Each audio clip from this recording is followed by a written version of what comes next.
The dreaded college application process is upon us, and there's so many things to do. How do we do applications, financial aid, and apply for scholarships/interviews? Candidates discuss their college application process and their personal experience during this time.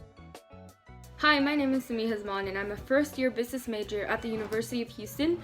I've been in Houston for the past 8 years, but I was originally born in New Jersey. And fun fact about me, I love collecting pens. To start off, I'll say that I am a low-income student and I applied to a lot of different colleges in a lot of different states, so I'll be speaking about my experiences on that. Hello, my name is Ana Rodriguez. I am a senior in Massachusetts, and next year I'll be going to Yale University as a member of the class of 2025. I'm not sure what I'm going to major in yet, but I do know that a really fun fact about me is that I love banana cream pie cheesecake so much. And I'm also a cat person.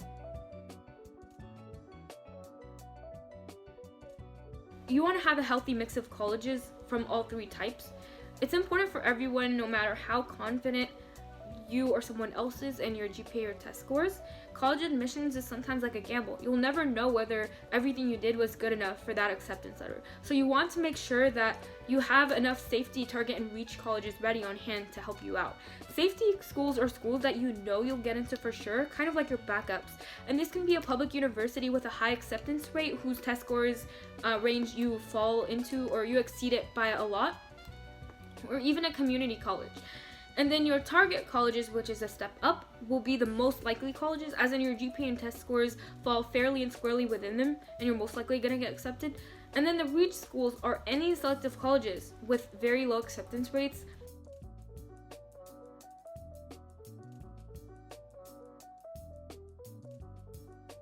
There are a variety of application types which may seem intimidating, but it's really just boiling it down to a matter of when is it due and is it binding or not. For regular decision and rolling admissions, those are the most common types of admissions or applications that colleges use. Both are non-binding, which means that if you get accepted, you don't have to go, like absolutely. And the only difference is that for regular decision, you have to submit your application by a specific date, and the college will give your decision back on a specific date. But for rolling admissions, it's more of a whenever it rolls in kind of thing. So I applied to Yale back in November, so my application date was November 1st as a restrictive early action applicant, also sometimes called single choice early action. Basically what that means is that I could only apply to one private school in that early round, but I wasn't committed like early decision. So early decision is you apply to only one school, and if you get into that school, you have to go. But with Yale, in their early policy, they give you the freedom to decide other options as they come around, but you can only apply to their school in that first round.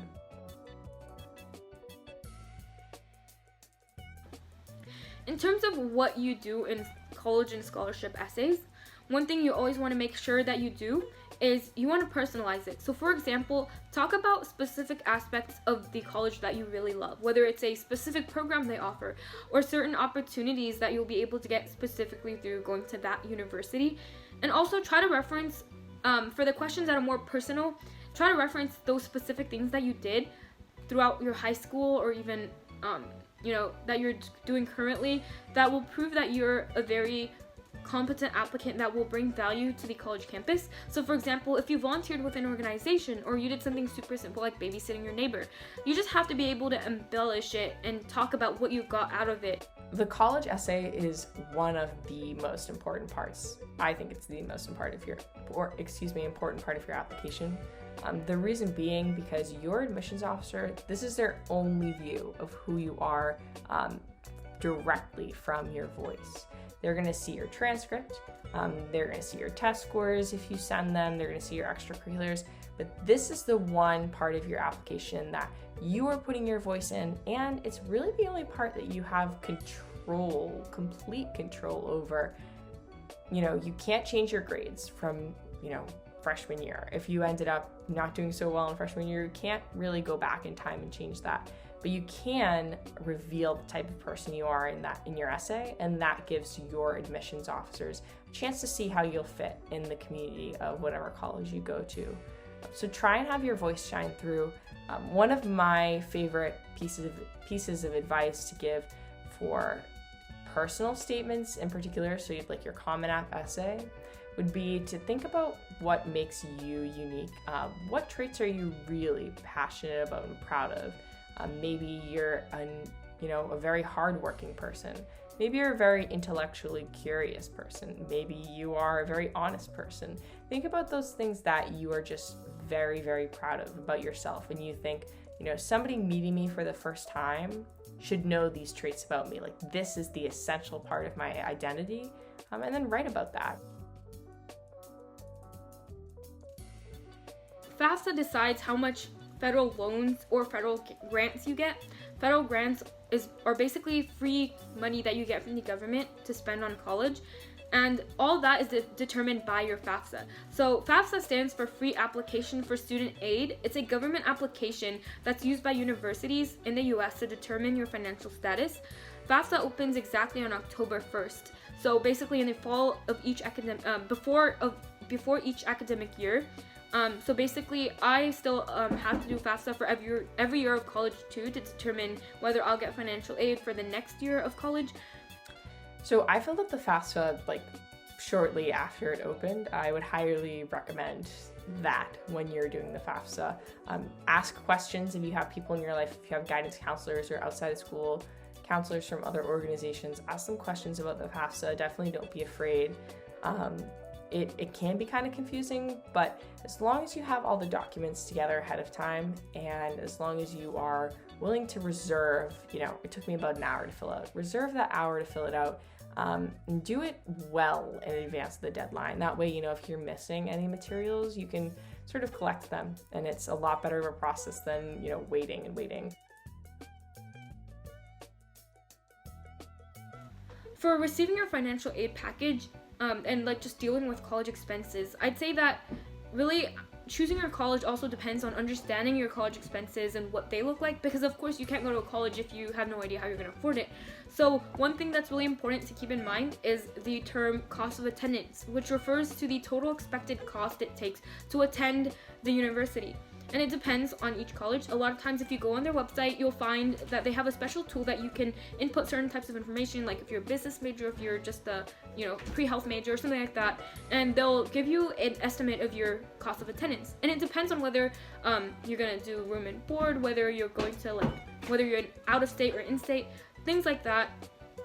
But they basically they're composed of different factors, like tuition, which is the actual cost of your classes themselves, housing if you plan on dorming, meal plan, which sometimes colleges require you to choose a meal plan if you're living on their in their dorms. So you definitely want to look into those, see what options you have for dining, and then there's fees, which are miscellaneous.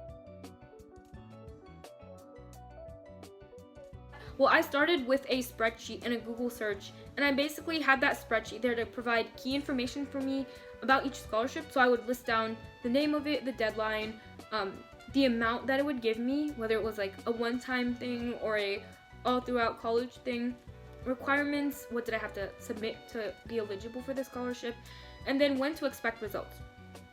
And then I inputted in all these scholarships that I was eligible for, and I applied to them throughout the year using that process. I would recommend applying to local scholarships as much as possible. There are a lot of national scholarships out there, but often, they're very competitive, and not to say that you shouldn't apply for them, because they're amazing.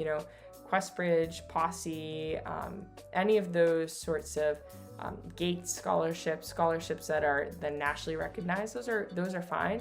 But a lot of people often don't apply for local scholarships, and then you have hundreds of dollars in scholarships that you could have gotten that maybe nobody applies for. So definitely go for those as much as possible.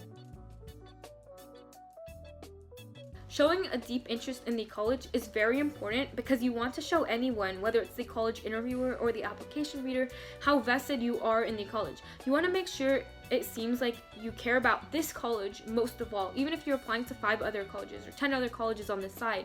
And the key to showing that interest is to do research through their website, or talk to current students, or go to any webinars or open houses that they host, because they'll bring in specific programs and specific opportunities for their students, which you can use. And it takes a lot of different forms. So when you visit a campus, when you fill out, request for your information forms, things like that. Like you can usually get on colleges' emails list when you go to virtual programming. Anytime that you put your email down, certain colleges will keep track of how many of those things you've been to. Maybe, how many did they decide to go to an info session? Did they visit campus? Did they, X, Y, and Z? They'll try and track those things to see how interested you are actually in their college. I'd say to prepare for my own interviews, what I would search up the most common college interview questions and try to answer them off the top of my head with practice. You can also find specific college interview questions off of Reddit or other forums, or just reaching out to previous students who also went through that process.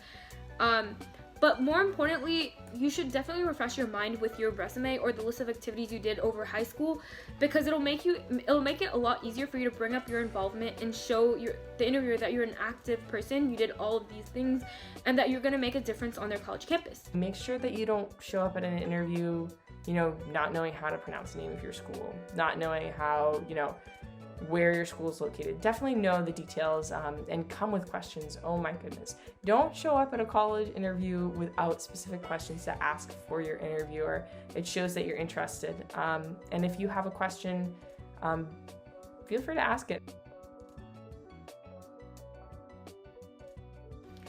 In terms of balancing things, I know balancing college applications and schoolwork and extracurriculars and religious activities or hobbies and family time and friends time and all of the other things we do can be quite difficult. And I'll say it's okay not to do everything you want till your senior year, because you just have 1 year and you need to choose what you want to prioritize and decide what's most important for you for the time, and then prioritize that and schedule everything else around it. Applying to college, I've heard people say this before, it's like another class in high school, basically, the amount of work that it takes. I would recommend as much as possible to start over the summer. Especially if you can get that researching out of the way and you can build a list by the time you get into school, that's a really good place to be in. Starting essays if you can. I would definitely recommend that. There are a lot of good organizations, Matriculate, College Point, that you can get involved with that will offer you free advising resources. In terms of the deciding factors that people look at when they choose a college, it just depends for everyone. So for me specifically, when I had to choose my college, I kept several things in mind. I personally thought a lot about my future and what I wanted from it. I specifically wanted to have my family close by because I have younger siblings who I like to spend time with. So I decided that choosing colleges within my state were better for me. Then there was finances, because I'm low income and my parents don't earn steady income, so I can't ask them for financial assistance. And so that was one of the biggest things that hung over my head throughout the whole process.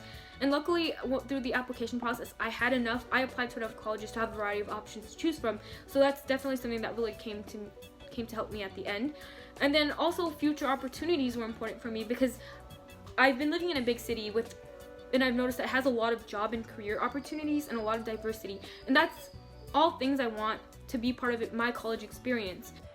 So for me, I ultimately chose Yale because I felt like the community best supported me. I know that's kind of a little bit of a cliche thing to say.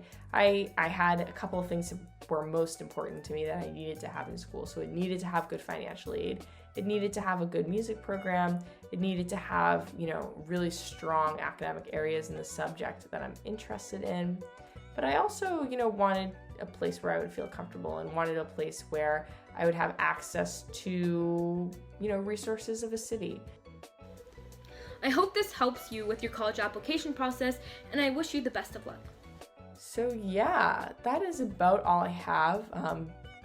I wish you the best of luck in your college application process.